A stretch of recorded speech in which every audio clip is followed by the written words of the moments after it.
হরে কৃষ্ণ, রাধে রাধে।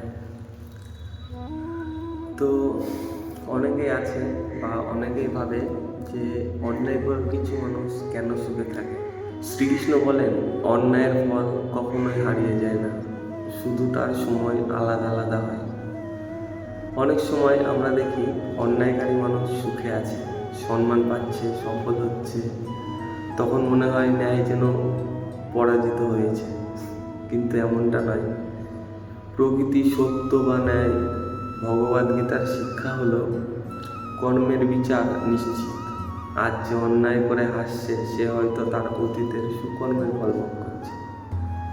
আর আজ যে সৎ পথে থেকেও কষ্ট পাচ্ছে, সে হয়তো অতীতের কোনো কর্মফল কাটিয়ে উঠছে। তাই বর্তমান দেখে কখনোই চূড়ান্ত বিচার করা উচিত নয়। শ্রীকৃষ্ণ বলেন, ধর্মের পথে চলা কখনো বৃথা যায় না।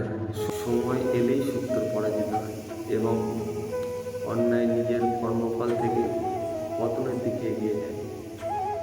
তাই অন্যায় দেখে হতাশা হবেন না, নিজের কর্ম সততা এবং ঈশ্বরের প্রতি বিশ্বাস অটুট রাখুন। কারণ ঈশ্বরের বিচার দেরি হতে পারে, কিন্তু অন্ধকার কখনো চিরস্থায়ী নয়। রাধে রাধে।